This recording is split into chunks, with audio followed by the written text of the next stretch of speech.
So, welcome to Beauty of Colors podcast, Jevon. It is great to have you on the show. Hey, thank you for having me, Clean. I'm excited to be here. You're very welcome. Tell the listeners a little about you and what was the driving force that changed your life and motivated you to be a business coach, a speaker, and an author. Yeah, so you already mentioned the titles. A little bit about me is I'm originally from Rochester, New York, and my purpose is really to help other people design a life and business they don't need a vacation from. I come from humble beginnings growing up in Rochester, New York. So I understand what it is like to live in poverty, to feel like, you lack value, to feel like you lack opportunities. So I'm here to just show others how to do more with less. Okay, sounds great. So what do you mean, Jevon, by the importance of mindset when facing challenging circumstances? Yeah, when I talk about the importance of mindset when facing challenging circumstances, it's really not the circumstance itself, no matter how dire it seems, but it's more so how you perceive that circumstance. Because what I like to let people know is like things are temporary. Oftentimes it feels permanent, whatever the situation may be. It feels like we can't get from under it. The weight is so heavy that we have to slow down and really take that breath to see what our options are based on the situation, right? Understand that there are some things we may be able to do to either change the way we perceive the circumstances, the situation, or change them completely, right? Where we can get out of it and make it better. And you have to be in that abundant mindset. You have to be in a mindset of growth so you can see losses as lessons, so you can see that you have other opportunities. You have some air in your body. Many of us are blessed with faculties. We have a sound mind, sound body. We can walk, we can do all these things for many of us. So we have to take what we have. We can't take it for granted, right? We have to realize that, all these things are things we are blessed with. So that means that we are meant for more, right? We were given these tools, so we can't just lay down, right? We have to see how we can leverage the tools that we were blessed with to become more and to create more. So what you're saying, Jevon, is the mindset is the key in order for somebody to move on in life. It's how they think. Yes, it's everything, because situations, when we talk about stress, when we talk about, things being bad, that's relative. Right. Some people tend to be more resilient. Some people tend to be able to take on more. So it really is, starting where you are when it comes to mindset, for sure. So would you say a positive mindset is a good place to start off? Mm-hmm. Yeah. And I want to make a differentiator between a positive mindset and, just being unreal. Right. So there's a difference. A positive mindset does not mean that you're going to always be happy, does not mean that you're always going to be smiling brightly. You are realizing what's happening, you're acknowledging it, and you're processing it. Right. But it's what you do after you process it that makes it all the difference. Okay, well said. What steps can one take to improve their personal development and growth? Yeah. One of the first things I like to say is challenge yourself. Growth happens when we are uncomfortable. Growth happens when you are in unfamiliar territory. So challenge yourself, do something small, something that you've been putting off for a while because you have this fear or you have this feeling that comes over you. Do that thing. Work small. You don't have to do everything all at once. Just find one small thing that will move the needle forward for you that you can do to work on that. The second thing is listen to how you speak to yourself. If you constantly put yourself down, if you really pay attention to that voice in your mind, you may find that you're not able to accomplish things or you're not able to do things because you're self-sabotaging. You're saying you're not enough. You're saying you don't deserve this certain thing. You're saying you can't get a better relationship where someone does. You don't deserve for people to treat you better, right? So look at those things and then you'll find that that'll give you more power. And then forgive yourself. Speaking of that, right? If you do that stuff, or in the past, maybe you haven't made the best decisions, forgive yourself. Because if you stay in that position, if you stay in that past, you can never take action in the present. You will always be in that moment of weakness, in that moment of pain, in that moment of despair. So you have to be able to move forward. Even if you got to talk to your old self to say, hey, listen, I forgive you. You made the best decision that you thought was the best, at least with the information you had at that time. All right. For me, the definition of perfection is being the best you can be in that moment. So we have to take that into account, take that into consideration. We are human. we make mistakes, we fail, we fall, but it's all about getting up, moving forward, and then applying those lessons. Okay. Some people listening right now might say, "Oh, it's easy said than done," and some people do struggle with it. Like, how would you tell them to take those little baby steps, and who can help them in this process and get into that development and that growth that they're aiming for?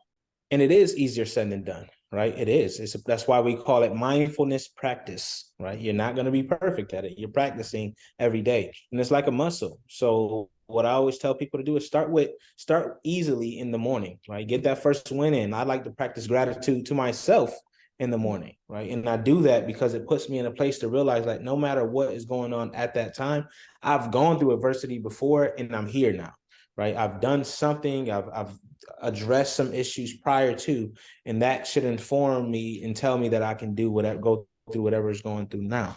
The other thing I like to tell people is get you a 360-degree support system. It starts with you in the middle. You have to support yourself. Find out what your values are, find out what matters, what's your non-negotiables, and what you stand for in life. And what is your purpose, right? When we have purpose, we have direction in life, and we know that that's, if things aren't aligning with that, we're off course. So that's one of the first things you want to do is identify your values and your purpose. And then when it comes to that 360-degree support system, is look at the people that you can count on, who have been there for you, who have a track record of being there, being real with you, holding you accountable, inspiring you, motivating you, and not belittling you or downing you, right? That's your first level of support. Your second level of support, you want people who maybe you aren't as close to, they don't know all the intimate details, but you can count on them for something, right? You can talk to them, you shared some type of things with them. Maybe you've experienced some downsides with them and they've proven themselves. Then the third tier, that's like your virtual mentors, people you can look to, people you may not know, but they've done some great things and they inspire you, right? Or you can learn something from.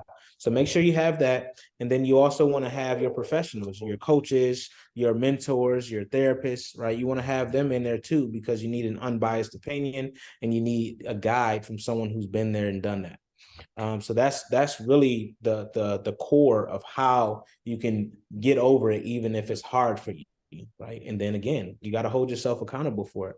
It's not going to be easy, but you have to really, really practice every day to be a little bit better. Like I said, if you notice you talk a lot to yourself negatively or you down yourself, switch that. How can you reframe it? How can you say, let me be better about that?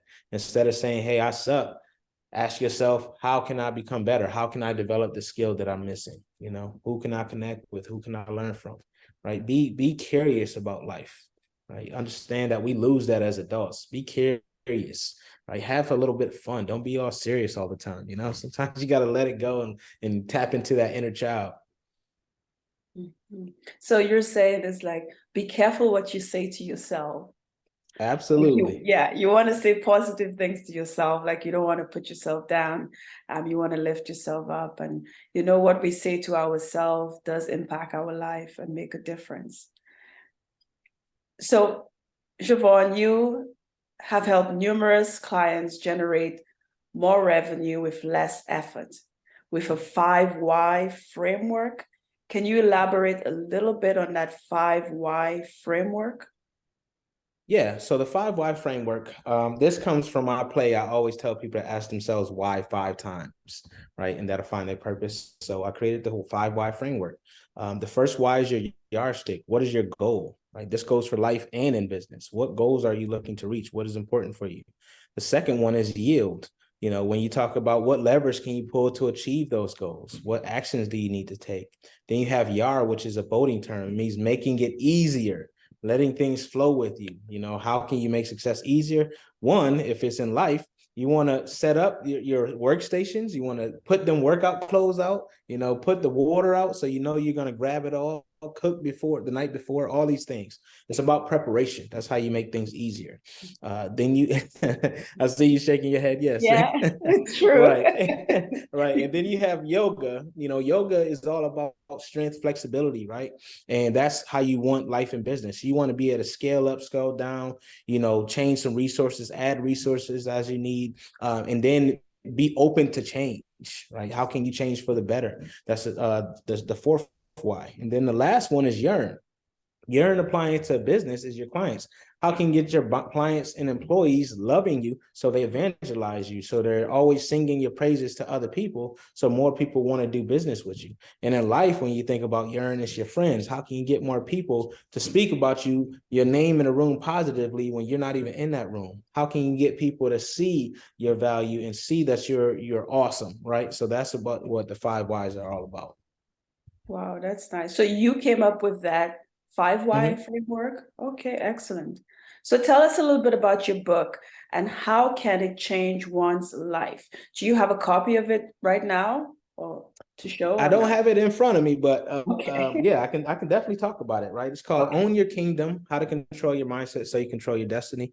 I published it in September 2021, and it's really a workbook. Right, so there's an actual workbook that comes along with it. It's about 100 or so exercises, and I call out different exercises throughout the book. I'm not calling out all 100, so it's okay. But I am calling out certain exercises that will address the issues or pain points that I'm talking about. For instance, the first chapter is forgiving yourself. And I mentioned that earlier. That is the first step to being able to do anything or accomplish anything, because you can be as successful as you want to be, but you will never see it if you hadn't forgiven yourself and others who hold that power over you because you're still dwelling on that pain. So that book is really is tools, right? I use those same tools to come out of my depression, and to fight the PTSD that I experienced throughout my military career and still to this day. So it is actionable. I know they work. My clients say they worked, and people who read the book say they worked. So they are proven. Okay. So you said that you were in the military? Yes, U.S. Okay. Army. Okay, well, thank you for your service. Oh, thank Um, you. so where can the listeners get a copy of your book and how can they get in touch with you and your resources? Absolutely. So they can go to livenotloathe.com. That's livenotloathe.com.